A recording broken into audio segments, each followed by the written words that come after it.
Can hear you. Yes ngô. Rồi, rồi. Mình ta yes ngô em. Rồi, lấy số rồi. How are you bro? I'm fine, bro. Pipan.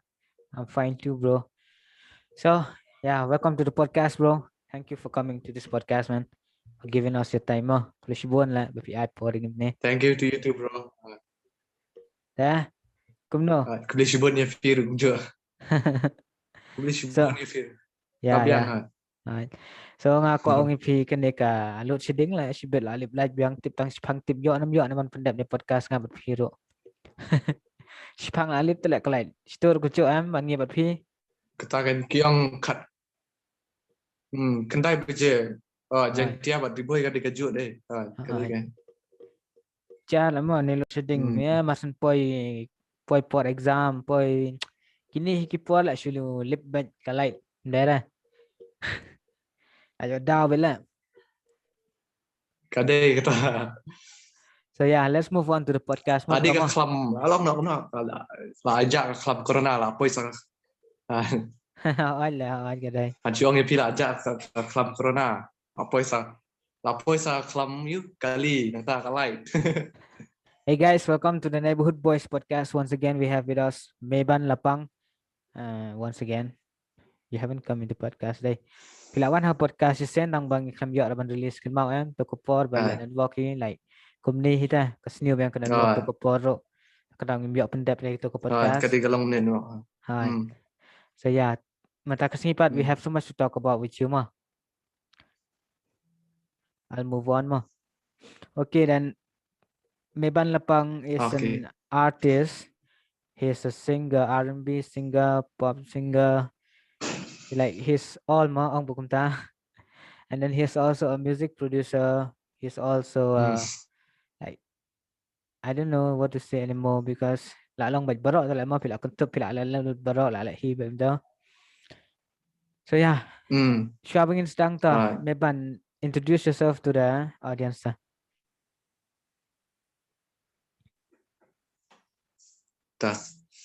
Ngadai Meban na Riboy na Saiden Riboy district na di Nongrai na di Rui na siya beats na di producer at kumtahi na siya subang tangi kijirwai na tangi kijirwai. Yeah, in love with music. Okay. Yeah, in love with music. Meban, my first question for you is that as an artist, tell us something about you, about your work and stuff in music. Okay. Kajigstang dengar, kajigrai, kajigim dengar ngade. Nasutunat bah kajigrai. Nasyad le nasutunat nasyad rai nga haskul nani hai yang dakadan hai yang nasyad rai. Yes. Te nasyad record kajing siya ngam done ki recording babah alam ki studio high quality itu. Nasyad record betang apa mobile phone. Nasyad record betang mobile phone nasunat tang mobile phone nomor ba.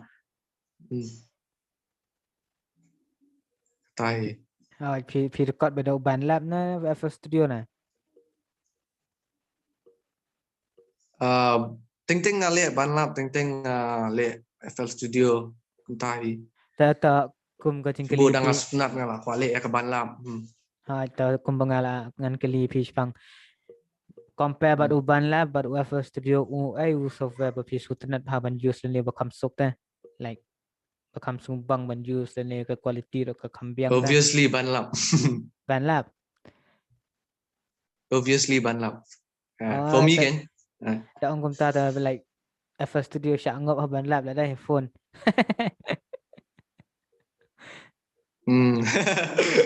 Anak benda yang taruh. Move on nga ong ipi move on ta kembang ong ipi mentan ngong kita ngwa jong pin dok bang like ngam ong ta bro kum itu ngwai mai pa and then itu woman ba phi collapse lang bat case cara dai and then bat to ngwai udrox kiba bahila ada release ma kini ngaching ruai ki bang ong I trash tam tu dai music video ban kong do jong phi dai tu trash tam if I'm not wrong em hadian ka tu ngala kami may paru ngala le video phi ada video kami pa oh ya actually simple ya and then itu kebab hidang permit mai mental maybe last week na entah yang kan ma pa ra ko to ka thei na so shilong tina I like the song man that's a nice oneแต่គុំក៏ទៅកាវៃបាត់ទៅបពីវីក៏ឡាប់ស្លងបាត់ជូបៀងទៅក៏មិនសេមក៏ខមមិនក៏ទៅដែរជាងវ៉ៃ Ketua next flight. ទៅដែរជាងវ៉ៃ Valentine ស្រ័យដែរ Kadi Valentine rajin it. So how was your Valentine? Along tayo tu. How was your Valentine's Day? Man, kata te. Ngim la ban kunang kanang. Nawar ngar ngadon yang itu ridon yang. Oh, kan biasa spend lang. Kadi kasih. Spend lang ra. But kawiru ngia jingai we kalau tata. Ngim la ban ya tentu. Distance long distance. Tao kumba ya kran hanish pangkini kiching wai brim jong phi itu ko jing wai mai pa ta vinoma that you write it about I mai pa jong phi ma ta ye tho english kindet chpang balai phi what inspire you ta man thoi ko tu jing wai chpang ji mai pa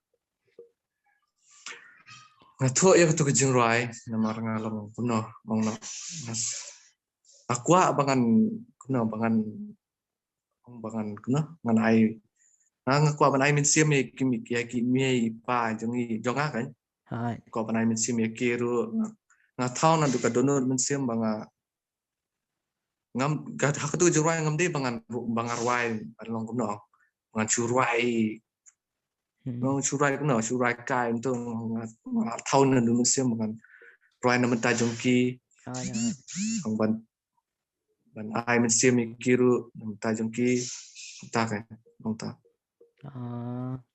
ngalong ngade ngade haka kia long kumne kan long ngade banong brio long kun bokongu tak ba tips ni long ta long ta it's a great inspiration about the song mo namar manta ki por like ki mai ki ba jongi kumta ta ki bon ki khon ki bom su tho ye ka ching e ching mai pa ta ka to ka ching wai ka long kum ka wai ka jing snang yangi ki khon ro la đấy nè kada tao ka thau ya ka tai hadim na pila thau ko to ching wai mai pa vi thau su ka ching wai udrox ka to pat ka dai phang nga so tho dai phang drox dai kini ki bru momenta ki babangop kini ki kam chaklia kini ki kam kumta te ka to pat ka ching wai maybe phi I ne ki bru na kumno ka to ching wai inspire phi ban tho to ching wai udrox katu lalong kumne katu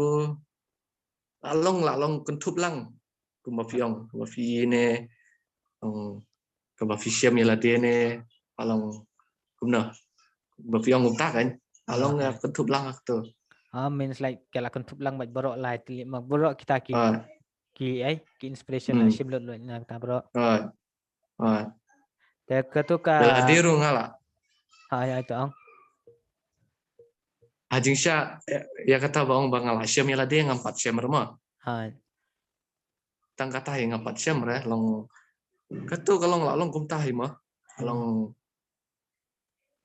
long bala talang te yang arut lalong kum ta mo lai ajele long hai long perlok tengah arut lah long perlok tengah don ki badit go to drugs da lalong kum talang yang arut tengah kuat ban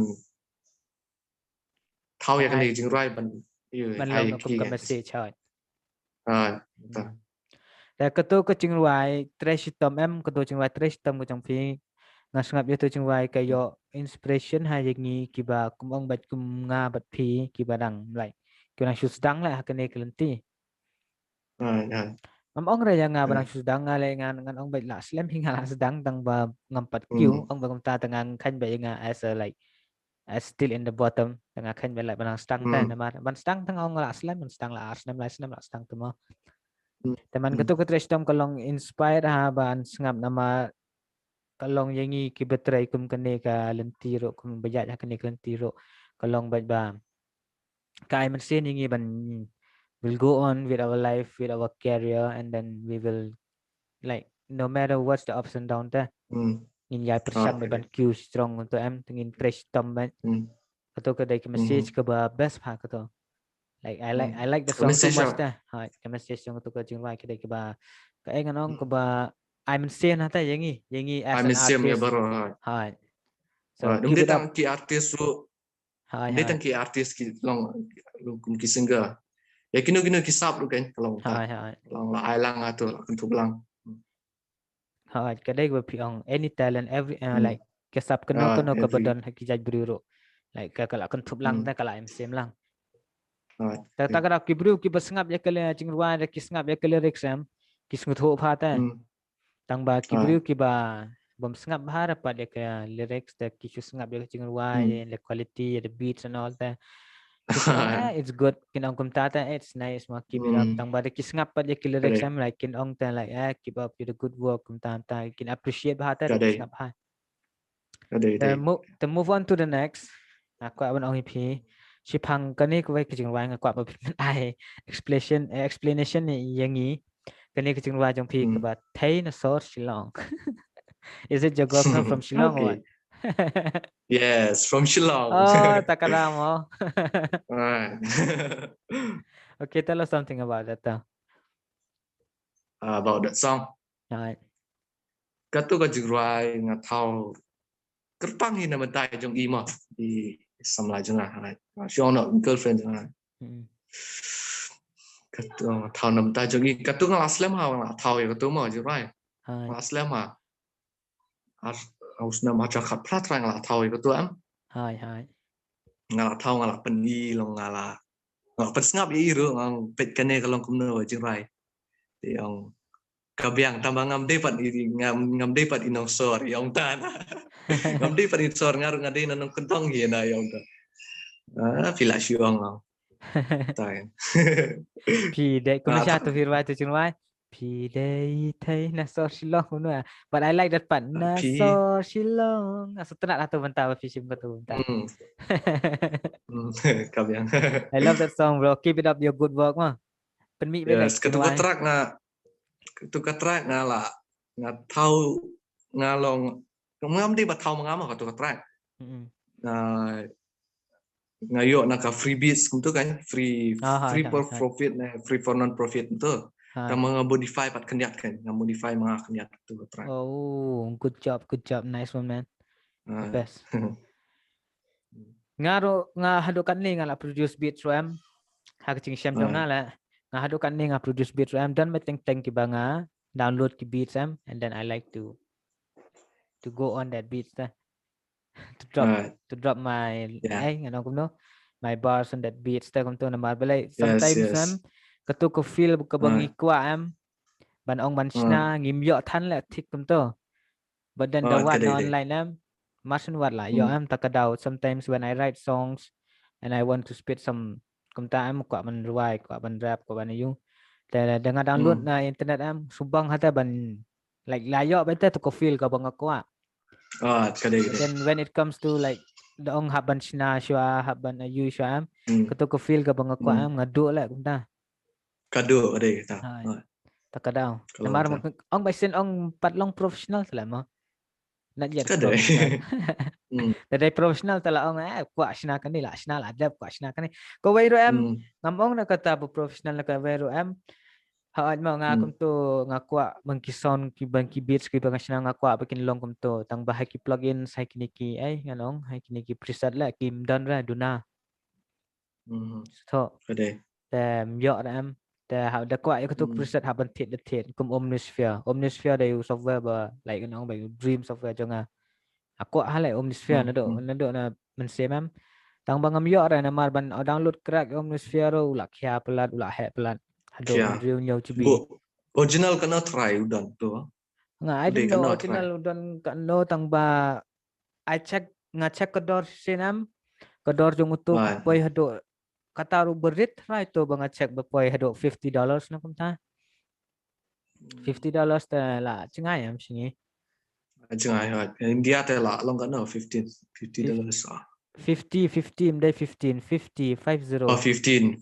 50 Telak cingai em. Lại Tak chừng này kadau hả? le. Tak nama tu Omnisphere em kom ye ki R&B, Omnisphere buat untuk arcade. Kita ki plugins kita dari jong R&B hip hop kita mainly em. Tại công kini ki ai kini ki silent kini ki siram ro ki biang kin nang ba ong pat ki best part kini hakila shina EDM type music ki tropical ki future Điều. bass ki best kita la. Yeah. Rồi. Betul. Okay now kembali lah ekran ngelapo ekran spang plugins. Ta okay now ha ong ngila ada pila ada cuba mana ingi keling ambut mangkeli how you create music and all. Sama pila cuba mana guys who are watching this podcast know that meban lapang ula china jing wai melang microphone umpat don gear umpat don like umpat china through Yes. ong kumno through computer and all. Nang china mobile kata his song is very creative. Keep it up meban for that. I appreciate Thank you, you a bro. lot, man. Long Yes. yangi kiba like ông mà cũng nếu mà giờ cũng yang ngau bala china beats na ne ka na computer mà cũng bong bala china computer am tang bada da ya sngau ya pi pat ba china computer na phone pi la hadu kat to am gipat ngilong kum ne ta ani ne la hadu kat to tengarung aku akin lamar ngal computer ngala show da la ko to am kan like ai man same yang ban tang nang ya chkmat la ka ai man same kum ta Cái đây. lamar pi le tang pi tang na ka berit ma ngilai la ha computer tang ngilai ban la ba ha Cái đây.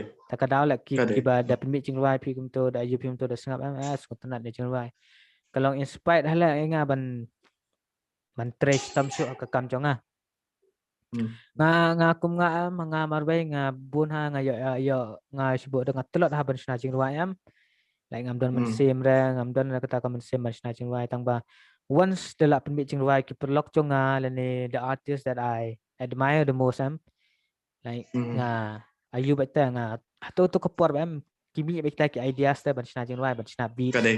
ta mar kum ma phir ba klan ha ban releasing ruai and then like I want to shout out to DJ Banshan la kum DJ Banshan am DJ Banshan is one of the artists from Australia but I'm staying hala For best time.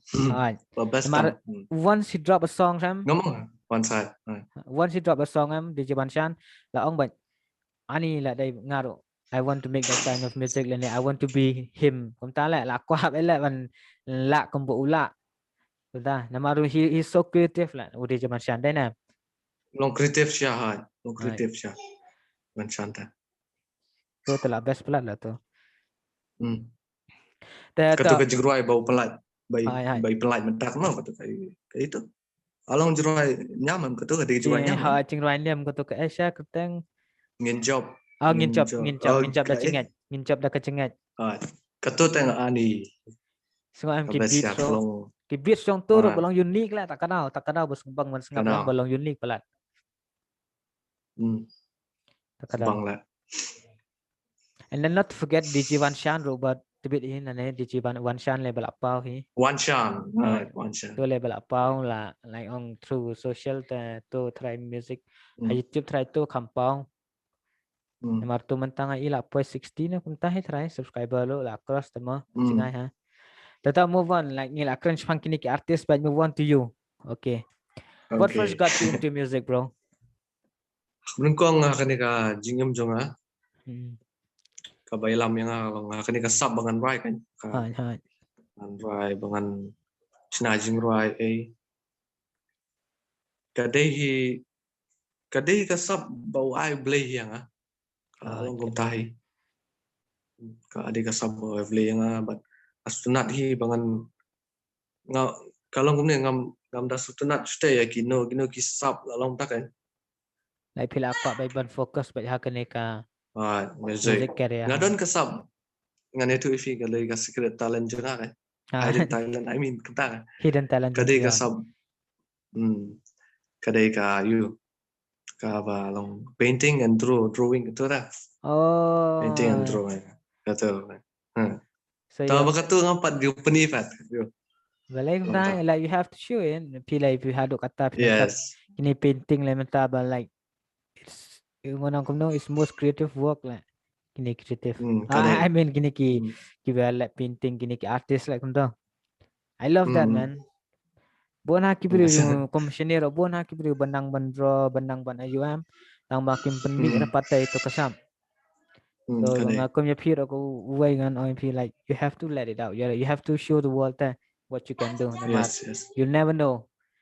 Maybe that's what will make you blow up or something like that. Then Cái đấy. ta là mình cắm lại ban sập tiền cái bị quạ mình lại. Cái đấy. Để bạn học bao bây giờ. Lòng ta. Ta move on to the next question. Ya lip like man sibet ngan OMP. What inspire you the most to make music? Inspire me the most. Mà khâu pat along ne. Ka inspire ay nga bangan sna banchna ang kuptama ban paniya kiwe bakiru kin lelang kumbali lang kumbad lada kidon kasab lelang kumbali mangiru lang ta ka. Hai. Tanggo kawairo da kidan kasab ka ro like they should do it ndera ban shapting. Ndera ban Never give up. Hai, ndera ban tingi kita ki currents new kita ki ba long negative flash pang jongi. But then we only have to focus about the positive ta kito Focus. Like tama da pistang ban ruwai da pistang ban like ka kam phile through social media and through YouTube through anywhere ma kiba support ipi nan da dai tang kiba na jing ro am kiba support ipi ya ban pat tang kito kiba support ipi tan ban kam na ban pat kito kiba bisni ba show bisni ipi ta kata ka wai like ki bruce ni kida ban sungtho ba da mar da dai ki bru kiba show ba bisni am ngem today ban pat kito tangi de ban pat kini kiba hero kini kiba don lang ban ni ta da kidai tang armon lai ngot rom lai na mar bele that's anong kom no kata kadai ka ching im jong im ta tala mo na mar ngi haban ayu ba kare na mar shani ki bru bola da fish ngap ya kita ki hai ta dong bro ta ong sha pi da bola da fish ngap ya kita ki negative thought kita ki ba long guna ba pandau ne fi mut piru piniar siapa ba long ta hai das ngap so hello hai so cha na ruộng tan ta kum ta la dai hi kata na mar balai na mar kibriu bashon ba bishni kin dan ba dala ka wad da fitre ka kam sarkar lo kibriu bashon bishni ki dan ba sakin ta kam dai katalan makna am kadai ka kam sarkar am kibriu dan ba bashon ba bishni kadai akadaw like we only have to focus on the positive ta na mar kiba bishni bat kiba yaro am ka perla ka ha silyang bata ki klan bat kiba yaro kiba ayu kata ta move on to the next question na ko man clip him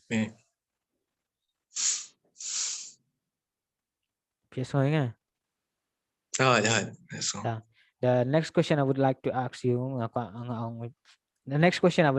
you is that how would you describe the music you create?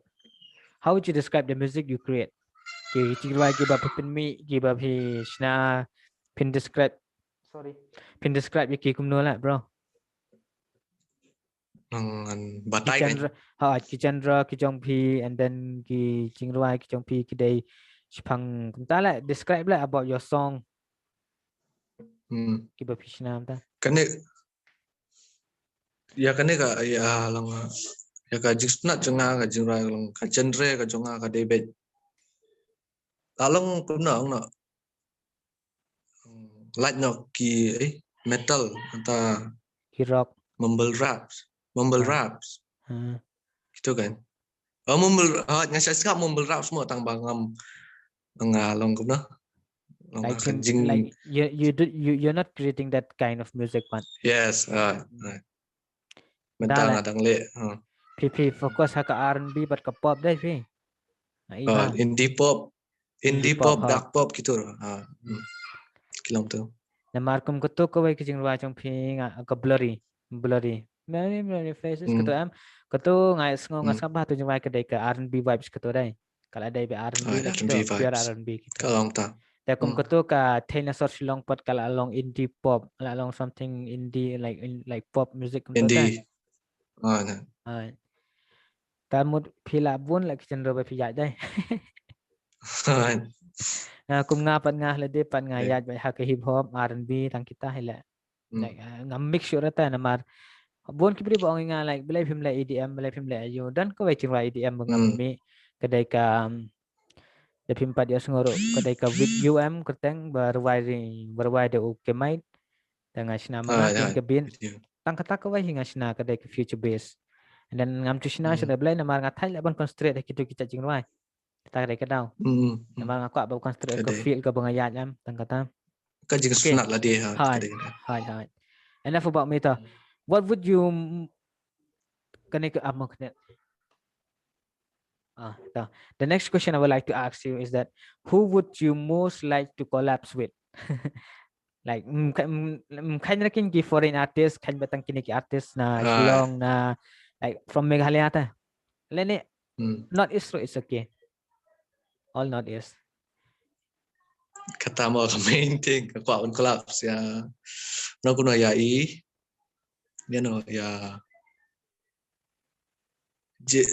what? Cello.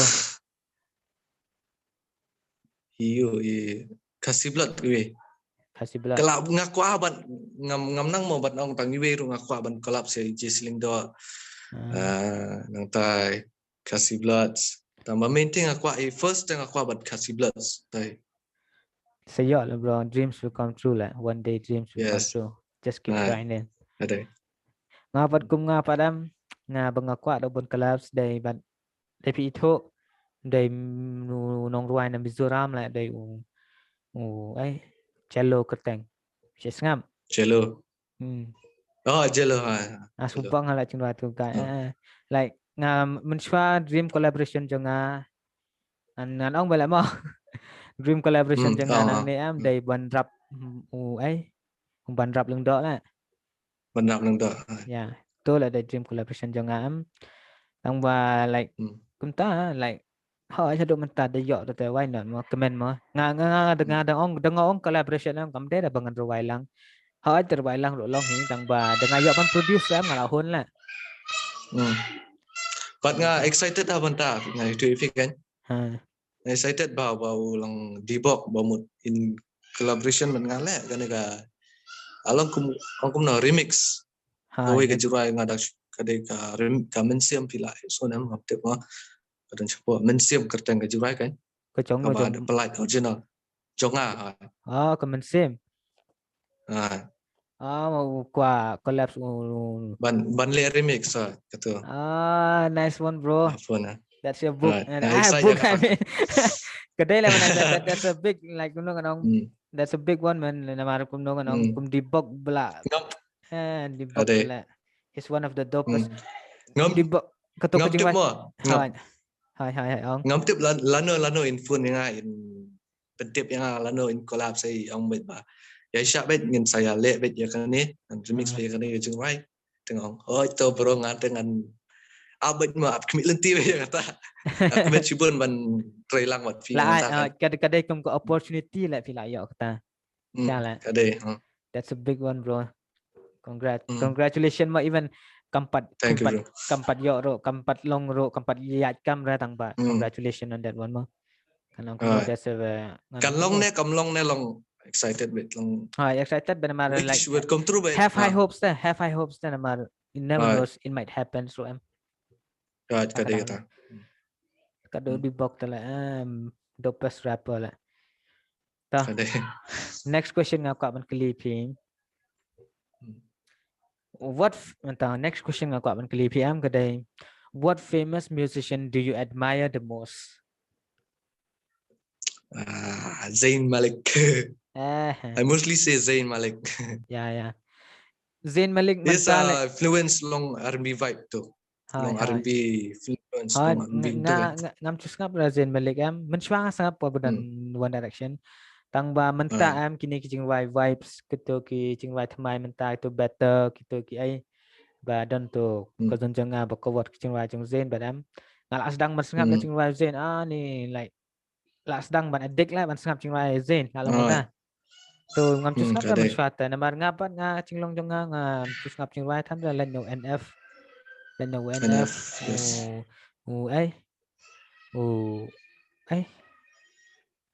Uras NF Uras buat Chris Brown tak kita hai dengan snap cingwai. Dan ta la dela snap pat chong Zayn la long adik la snap cingwai tu guy. Itu guy lah. bro, move on. Kulo namar ngaru Dah. Tak ong bro. Long long sunat ka R&B ma. Hai. Long ajim nga ka first ka R&B nga sunat. Te namar ma uru zain long influence pa ka tu R&B ta udah R&B long along tak kan. Long right R&B type tu nga sunat kan. Ta. Ya đây là. Let's move on mà giờ lip man shibat. What last question ngan kali pi. What is the best advice you've been given ta? Ka advice ka ba ngan ong kumno ngan ong kasih mau ka advice ka ba best ba ka ba piyo na kibru ta ki ba advice pi. What's the best advice that you've been given ta? Ka best advice kalong ni ngayo advice na baro hi. Tidak ki perlu jangai WR ki advice yang move on ben try bet akan kam ada affiliate recording ka mobile phone ro nilai fin sayo hi kalat hadian habut kan supply kalat nomor mentat dang late class nimpat nang nimpat yo reban ban effort ila dia kan ban yo bisa ban try dang late class te nang ta kadai lah advice nga go through bet long move forward bet straight forward bet dan kam masih ting dan kam na ban kuslai ada tang phone ta yo kibru kim su tan dai la ban long sem kum ta kemesin ban ban ta nomor yang ka kibun na perlu kitip yang bang record bet phone ngaro to ka first podcast bang lek bat pi kita ko bang im yo ban release pi ong nga to ko ba pi lek ko phone ya shock lah nga sha na mar kum ko blurry faces ko em like ngam sunggup kop ta nga ban ong badai na phone nga sunggup ngamut kum record mangi hita ta na mar ka best lah ki effects lek pindang ban ai ki effects sto am dala yo komputer le tala katulang ba ngam dadan experience ba mo ila dia ya katulang ba nga along kum kajingerap jong kai internet di YouTube kawi tam kum no ban mix ta pero khat ki artist am ki dai ki Q ba mostly ki Q ba na kajingerap jong ka YouTube la tang ba dapat ki artist ki belong kreatif dapat ki artist ki belong badan talent syah ka to am ki yo cingirap ng YouTube kum to and then ki stang pat ban lek hi kum to ta kadang best yo la ta bro, before we end the podcast, now it's time to end the podcast. Before we end the podcast, tell us what is your message to all your fans and to all the audience who is watching this podcast. Ka message yo nga kalong kum ni kiu be chaprang ya kano sab opidon ru ya be chaprang wat nom lerain wat nom septiang kiu be long lada fi don kasab bat buri mo long lada fi miolat ru roi be ja long hayeng ne hai ne long high school simbet ki sebut dan competition ke gitu simbet long simbenta be ta roi be long le be ja kano ka jisnat jong fi le be ketahi okay that's a nice message bro straightforward be ta kum gini ki ba ki besngap ya gini podcast da pihak sngau ya kata ta ya da pihak sngau ya kata keep that in mind and then focus on one thing only da pihak kmat ya ban dan kam na ban pa din ban kam ban pa to shubo ngana kum ne bro ma shubo la da fis ngap ya ki we ki ba long ki ba kren negative thought ma jong ba ada fis ngap ya gitu shop long kum no fin nam kêu ra sejrong kadai bro long nai persap ra no inur long kupta kan long ada ki ai katu villa ban le ba pat hadien long katur kalong ka singika yang ni kan bagi ong kan ne kampat biang ra long yo advice am bangin le ba susu kalong ta kan katu kalong kum ka kecing kalada kata kintin bekran kibru kalong kum kalada berpindang tang Q strong lah kata bro ada fi tak ong bro sorry ong sibul ada fi ngap gitu ta long lakut long lada fi long no lada fi dom long na dom na gitu beli mikran ku ta long ila dir la quật cái gì mà ta viêm kêu sự trong ta Okay guys, tay feel like Esngo kita as it was a nice message from Meban Lapang nga Esngo. Ngano kumno ngan pukod no ni podcast nimo bro mo. okay bro alhamdulillah Thank you so much bro for giving me your time and all mo. thanks if you kubjo pila yang akan tiga opportunity mo along na Tala bro ta. Support each other kata ki ang mo. We'll keep on supporting each other ngan support the people support ngan promote the people promote ngan kum tala. Kaya maringi sini kim pat ngobong pat pau to mo kibru sini. Piru keep working bet keep on working keep it up for kita thank you bro for that.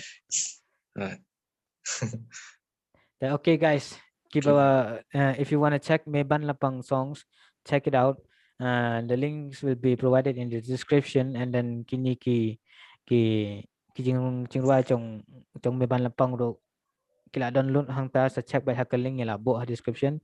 That's it guys.